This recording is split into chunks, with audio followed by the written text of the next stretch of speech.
Welcome again to my YouTube channel biology squad. और जो मैंने अपने चैनल का नाम इसलिए बदल दिया क्योंकि there was some issue with that name, so that's why I have change my YouTube channel name. Okay. और जो आज की वीडियो है, आज की वीडियो में हम बात करेंगे जो रेस्पिरेशन क्या होता है। ठीक है, जैसे कि हमने जो सेल्स हैं वो एसिमिलेशन के थ्रू जो ग्लूकोज हमारा डाइजेस्टिव सिस्टम में हमने देखा कि ग्लूकोज बनता है एंड में, तो वो सेल्स ऑब्टेन कर लेती हैं। तो वो जो फूड बना था यानी कि ग्लूकोज बना था उससे जो एनर्जी निकालते हैं, यानी कि एनर्जी कैसे रिलीज होती है वो हम इसमें पढ़ने वाले हैं। ठीक है, यानी कि रेस्पिरेशन के बारे में पढ़ने वाले हैं और कितने तरीके के रेस्पिरेशन होते हैं इसके बारे में पढ़ने वाले हैं, और जो ब्रीदिंग क्या होता है ये सब हम इस वीडियो में करने वाले हैं। ठीक है, तो चलिए बिना किसी देरी के वीडियो को शुरू करते हैं। चलिए वीडियो को स्टार्ट करते हैं। ठीक है, तो सबसे पहले रेस्पिरेशन होता है क्या है। रेस्पिरेशन क्या होता है, एक्चुअली जो रेस्पिरेशन एक ऐसा प्रोसेस है जिसमें हम जो फूड हमने इंजेस्ट किए, फूड जिसको जो खाया था, तो हमारे सेल्स ने जो एसिमिलेट यानी कि हमने डाइजेस्टिव सिस्टम में पढ़ा कि जो फूड जब इंजेस्ट होता है और डाइजेस्ट होता है, तो डाइजेस्ट होने के बाद जो ग्लूकोज की फॉर्म में जो हमारा फूड है वो हमारे सेल्स के पास पहुंच जाता है। ठीक है, तो वो जो ग्लूकोज की फॉर्म में जो हमारे पास फूड था तो उससे एनर्जी निकालने का जो प्रोसेस होता है, यानी कि जो फूड हमारे पास था यानी ग्लूकोज की फॉर्म में, the process of releasing energy from the food is called respiration. यानी कि रेस्पिरेशन क्या है, जो हमारे फूड से एनर्जी निकालने का जो प्रोसेस है, यानी कि जो हमने फूड देख लिया था कि फूड कहाँ पे बना था, कैसे बना था, डाइजेस्टिव सिस्टम में अगर नहीं देखा तो आप जाके देख सकते हैं। यानी कि जो फूड से एनर्जी निकालने का जो प्रोसेस है वो क्या है, हम उसे रेस्पिरेशन कहते हैं। ठीक है, इसमें बेसिकली इन्वॉल्व क्या होता है, जब फूड के साथ हमारा ऑक्सीजन इन्वॉल्व होता है इसमें, तो ऑक्सीजन क्या करता है, ऑक्सीजन के साथ इन्वॉल्व होकर जो ऑक्सीजन मदद करता है फूड को बर्निंग में, जिससे जो हमारे तीन प्रोडक्ट के रूप में जो मिलता है, यानी कि जो हमारी एनर्जी निकलती है उसके साथ में CO2 प्लस वाटर निकलता है। ठीक है, तो वाटर एज ये CO2 as a waste product होता है जो हमारा रिलीज होता है। आपको पता ही है रेस्पिरेशन में जो क्या होता है, जो CO2 as a waste product release हो जाता है outside the body. And water जरूरी नहीं है कि वो वेस्ट प्रोडक्ट के रूप में अगर हमारे लिए हार्मफुल हो सकता है, ये ऐसा भी है कि जो हमारी बॉडी के लिए जरूरत में वो तो जरूरत के हिसाब से यूटिलाइज भी हो जाता है वाटर। ठीक है, और एनर्जी हमारी सेल्स को चाहिए ही होती है। ठीक है, तो रेस्पिरेशन में क्या होता है, जो CO2 water plus energy as a product release हो जाते हैं। उसके बाद हम बात करते हैं कि ब्रीदिंग। सबसे पहले यानी कि ब्रीदिंग क्या होता है। ब्रीदिंग एक ऐसी बेसिकली फिजिकल प्रोसेस है जिसके द्वारा हम क्या करते हैं, जो एयर हमारे एनवायरनमेंट में प्रेजेंट होती है उससे यानी कि एयर को इनसाइड यानी कि inhalation of air and exhalation of air. Breathing में दो प्रोसेस होते हैं, इनहेलेशन एंड एक्सहेलेशन। इनहेलेशन में क्या होता है, जब हम प्रोसेस यानी कि जो एयर है उसका इनटेक करते हैं इनसाइड द बॉडी। ठीक है, और एक्सहेलेशन में क्या होता है, जो हमारे CO2 यानी कि जो प्रेजेंट होती है, यानी कि जो एक्सचेंज ऑफ गैस होता है हमारे लंग्स में, तो उसके बाद जो CO2 आता है बन के, यानी कि जो एज अ एंड प्रोडक्ट जो मतलब एज अ प्रोडक्ट रिलीज होता है रेस्पिरेशन में, तो जो क्या होता है एक्सपेल आउट करना होता है इसे, क्योंकि ये वेस्ट प्रोडक्ट है हमारे लिए यूजफुल नहीं है।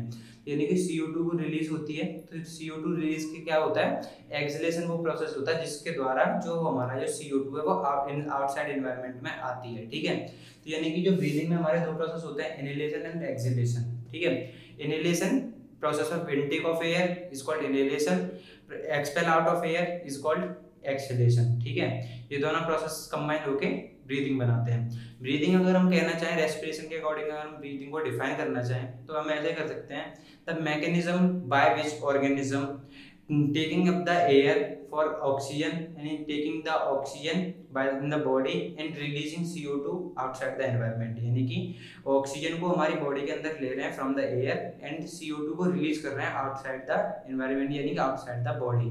इसी प्रोसेस को हम क्या करते हैं, कहते हैं ब्रीदिंग। ब्रीदिंग में इतना ही था। ब्रीदिंग के बाद हम जो रेस्पिरेशन के कुछ इंपॉर्टेंट पॉइंट हैं वो डिस्कस करते हैं। ठीक है, तो जब हमने छोटी क्लासेस में पढ़ा है कि जो माइटोकॉन्ड्रिया को हम power house of the cell बोलते हैं, यानी कि power house of the cell क्यों बोलते हैं, क्योंकि जो रेस्पिरेशन है जो और जो माइटोकॉन्ड्रिया यानी कि जो रेस्पिरेशन की साइट है वो हमारा माइटोकॉन्ड्रिया है, यानी कि रेस्पिरेशन से जो एनर्जी रिलीज होती है वो हमारी माइटोकॉन्ड्रिया में होती है। ठीक है, यही एक रीजन है जिसकी वजह से हम जो क्या बोलते हैं, जो माइटोकॉन्ड्रिया को power house of the cell बोलते हैं। ठीक है, और जो रेस्पिरेशन है और फोटोसिंथेसिस ये दोनों जस्ट अपोजिट रिएक्शन यानी कि ये अपोजिट प्रोसेस हैं, एक दूसरे के जस्ट अपोजिट प्रोसेस हैं। क्योंकि जो फोटोसिंथेसिस होता है, यानी कि अगर आपने मेरी वीडियो देखी है तो आपको पता होगा, नहीं देखी तो आई होप आपको पता होगा कि जो फोटोसिंथेसिस में हमारा फूड का फॉर्मेशन होता है। ठीक है, नहीं देखी तो आप जाके देख सकते हैं। तो जो हमारा फोटोसिंथेसिस में क्या होता है, हमारा CO2 plus water plus energy की इन तीनों की मदद से हमारा फूड का फॉर्मेशन होता है, यानी कि ग्लूकोज का फॉर्मेशन होता है और ऑक्सीजन रिलीज हो जाती है। ठीक है, फॉर्मेशन ऑफ फूड, यानी कि जो फोटोसिंथेसिस में फॉर्मेशन ऑफ फूड होता है, और यहीं पे जो रेस्पिरेशन में क्या होता है, हो रहा है ब्रेकिंग ऑफ फूड, ठीक है, यानी कि जो फूड बना और ऑक्सीजन की मदद से बर्न हो रहा है तो CO2 water plus energy release हो रही है, ठीक है। तो यानी कि ये दोनों जस्ट अपोजिट हैं, यानी कि फोटोसिंथेसिस जस्ट अपोजिट है रेस्पिरेशन के, ठीक है। ये चीज़ क्लियर है, क्योंकि इसमें जो हमारा जो फोटोसिंथेसिस होता है उसमें हमारा फूड फॉर्म होता है, और जो रेस्पिरेशन में इसमें हमारा क्या फूड ब्रेक हो रहा है, ठीक है। ये दोनों जस्ट आपको पता पड़ गया, जो फोटोसिंथेसिस जस्ट अपोजिट है रेस्पिरेशन के, ठीक है। हमने देखा कि जो एनर्जी है वो रेस्पिरेशन के थ्रू रिलीज तो हो गई, लेकिन अब जो एनर्जी रिलीज हुई है वो किस फॉर्म में हमारी बॉडी यानी कि हमारी सेल्स में स्टोर हो गई, ठीक है। तो उसके हम बात करते हैं, यानी कि जो एनर्जी है वो हमारी बॉडी में एटीपी की फॉर्म में सिंथेसिस यानी एटीपी की फॉर्म में स्टोर होती है हमारी बॉडी में। एटीपी और एटीपी क्या होते हैं, ये मॉलिक्यूल, यानी कि जो एटीपी और एटीपी हम बात करते हैं, यानी कि एटीपी क्या होता है, एडेनोसिन डाइफॉस्फेट, यानी कि इसमें जो एडेनोसिन के साथ में जो हमारे 2 फॉस्फेट ग्रुप लगे हुए होते हैं, ठीक है।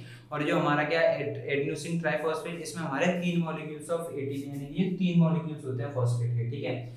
फॉस्फेट क्या होता है, फॉस्फेट बेसिकली होता है कि यानी कि जो हमारा फॉस्फेट को यानी फास्फोरस के साथ में हमारा ऑक्सीजन है वो जुड़ जाता है तो उसके साथ एक कंपोनेंट बनता है, यानी कि वो फॉस्फेट ग्रुप बनाता है, ठीक है। तो यानी कि जो एडेनोसिन डाइफॉस्फेट, इसमें हमारे 2 फॉस्फेट ग्रुप होते हैं एडेनोसिन के साथ में, और जो एटीपी है उसमें एडेनोसिन के साथ में 3 फॉस्फेट ग्रुप लगे हुए होते हैं, ठीक है। उसके बाद यानी कि ये जो है कि जो एटीपी है, एटीपी सिंथेसिस हो रही है, ठीक है, यानी कि एटीपी फॉर्म होगी तो वो कैसे होती है, ये जो एटीपी और एडीपी दोनों हमारे मॉलिक्यूल सेल्स में प्रेजेंट होते हैं, ठीक है। यानी कि जो एडीपी है, एडीपी के साथ में जो हमारा एक इनऑर्गेनिक फॉस्फेट यही हम बताते हैं, इनऑर्गेनिक फॉस्फेट जो हमारे बॉडी में प्रेजेंट होता है फॉस्फेट ग्रुप, ठीक है। ऑक्सीजन के साथ में कोई भी फॉस्फोरस ग्रुप लगा हुआ होगा तो वो फॉस्फेट ग्रुप बनाएगा, ठीक है। यानी इनऑर्गेनिक फॉस्फेट जब एडीपी के साथ में जुड़ेगा, और जो एनर्जी रिलीज हुई है हमारी रेस्पिरेशन से, ठीक है, यानी कि जो हमारे रेस्पिरेशन से जो एनर्जी रिलीज हुई है उसकी मदद से एडीपी इनऑर्गेनिक फॉस्फेट के साथ जुड़ के हमारा क्या बना लेगा, एटीपी का एक मॉलिक्यूल कंप्लीट करेगा, यानी एटीपी के एक मॉलिक्यूल की सिंथेसिस करेगा, ठीक है। और इसी फॉर्म में यानी कि एटीपी की फॉर्म में हमारी बॉडी में जो एनर्जी है वो स्टोर हो जाएगी, हमारी बॉडी सेल्स में जो एनर्जी एटीपी की फॉर्म में स्टोर हो जाएगी, ठीक है। जो एडीपी होता है, एडीपी में बेसिकली क्या होता है, जो लो एनर्जी कंटेंट होता है, यानी कि इसमें जो एडीपी है उसमें लो एनर्जी कंटेंट होता है, और जो एटीपी है उसमें हाई एनर्जी कंटेंट होता है। यही बताना है, ये हाई एनर्जी कंटेंट और लो एनर्जी कंटेंट, ठीक है।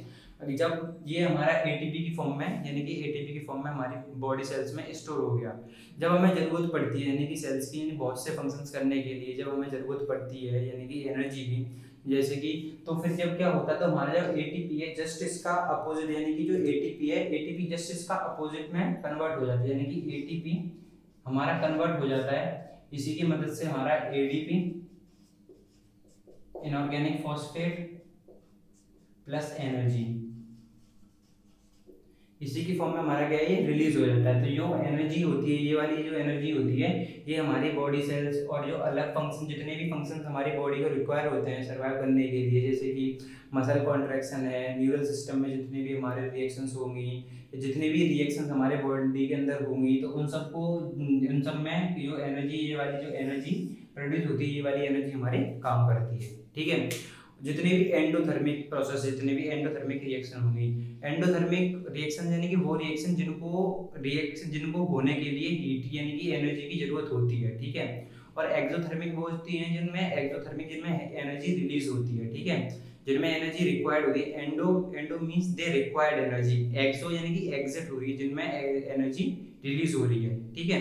तो यानी कि जो एटीपी है, यानी कि जो एनर्जी हमारी यहाँ से रिलीज हो जाती है, एटीपी जस्ट ब्रेक डाउन हो जाता है, यानी कि यहाँ से जैसे फॉर्म होता है जिस तरीके से, उसी तरीके से ये ब्रेक डाउन हो जाता है, ठीक है। और जो हमारा एक एटीपी का जो मॉलिक्यूल है उसकी जो एनर्जी होती है, यानी कि 1 mole of ATP is equal to 30.5 kilojoule energy ये रिलीज करता है, ठीक है। हमने देख लिया कि जो एनर्जी है वो हमारी मतलब एटीपी की फॉर्म में स्टोर होती है, और वहाँ से हमारी एनर्जी जो प्रोसेस होते हैं उनके लिए रिलीज हो जाती है, ठीक है। लेकिन जो अलग अलग तरीके के रेस्पिरेशन, मतलब जो हमारा जो रेस्पिरेशन है वो हमारे 2 तरीके के होते हैं, ठीक है। पहला होता है हमारा एरोबिक टाइप ऑफ रेस्पिरेशन, यानी कि, और दूसरा होता है हमारा एनारोबिक रेस्पिरेशन। एरोबिक रेस्पिरेशन में बेसिकली होता है, aerobe means air, related to air, यानी कि, ठीक है।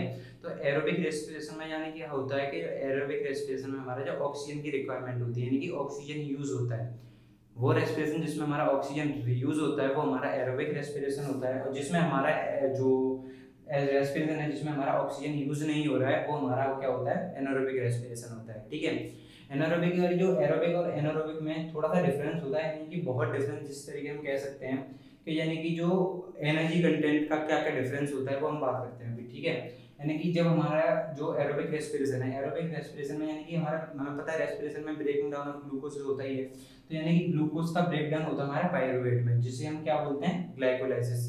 ग्लाइकोलाइसिस यानी कि रिलेटेड टू वर्ड लाइसिस, हमारा एक रूट वर्ड है, जैसे किसी भी चीज का ब्रेक डाउन, जैसे हम बोलते हैं हाइड्रोलाइसिस, हाइड्रोलाइसिस में क्या होता है, ब्रेक डाउन ऑफ वाटर, ऐसे ही ग्लाइकोलाइसिस यानी कि ब्रेक डाउन ऑफ ग्लूकोज। तो ग्लूकोज ब्रेक डाउन होता है हमारा पायरुवेट, यानी कि पायरुवेट हमारा 3 कार्बन मॉलिक्यूल होता है, 3 कार्बन कंपाउंड होता है, और ये जो कार्बन है वो ग्लूकोज है वो 6 कार्बन कंपाउंड है। ये हमारे साइटोप्लाज्म में, ये प्रोसेस हमारा साइटोप्लाज्म में होता है। ठीक है, जो पायरुवेट हमारा बना है, यानी कि इसे हम पायरुविक एसिड भी बोलते हैं, पायरुविक एसिड जब हमारा इसमें बना तो हमारा ये फिर हमारा जो ये हमारा कहाँ पे एंटर करेगा, क्रेब्स साइकिल में। ठीक है, क्रेब्स साइकिल बेसिकली बहुत बड़ा प्रोसेस है, जिसमें हमारा बहुत से प्रोसेस, यानी कि इसमें हमारे बहुत से प्रोसेस होते हैं, बहुत से एंजाइम रिक्वायर्ड होते हैं, वो आप हायर क्लास में पढ़ोगे, अभी आपको जरूरत नहीं है। ठीक है, और इसके बाद जो हमारा क्रेब्स साइकिल के बाद जो हमारा प्रोडक्ट वो क्या होता है, हमारा CO2 बनता है, वाटर बनता है, और 38 ATP ऑफ मॉलिक्यूल रिलीज होते हैं। ठीक है, एक ग्लूकोज जो हमारा 38 ATP ऑफ मॉलिक्यूल के इक्वल होता है, यानी कि 38 ATP मॉलिक्यूल उसमें से रिलीज होते हैं।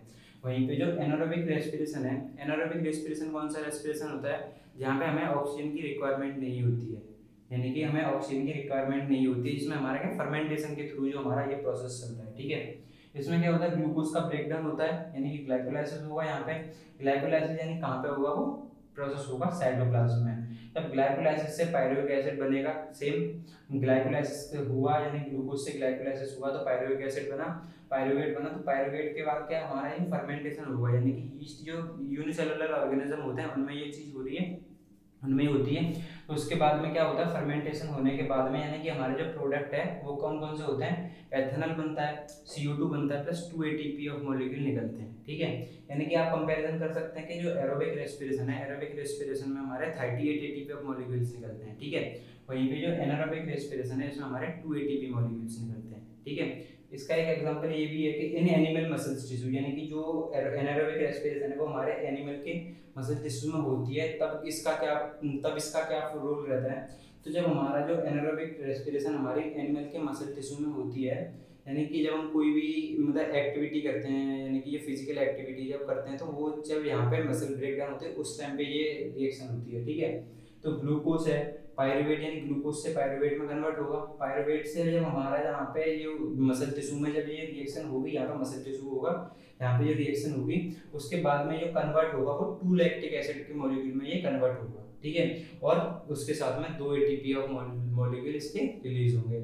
ये भी सेम है, यहीं पे बस यहाँ पे क्या हमारा जो 2 ATP यहाँ पे भी रिलीज हो रहा है, 2 ATP वहाँ पे रिलीज हो रहे हैं, बस यहाँ पे क्या 2 मॉलिक्यूल्स ऑफ लैक्टिक एसिड यहाँ पे रिलीज होंगे। ठीक है, आज की वीडियो में बस इतना ही, तब तक के लिए। और एक इन्फॉर्मेशन के, अगर आप चाहें यानी कि आप 9 to 12 से बायोलॉजी से रिलेटेड आप कोई भी टॉपिक पे अगर आप वीडियो बनवाना चाहते हैं तो आप मेरे को कमेंट बॉक्स में टाइप करके बता सकते हैं कि आपको किस टॉपिक पे वीडियो चाहिए, मैं उसी टॉपिक पे वीडियो आपको बना के दे दूँगा। ठीक है, तो बस तब तक के लिए खुश रहिए, घर वालों को खुश रखिए, पढ़ते रहिए, और मिलते हैं नेक्स्ट वीडियो में। जय।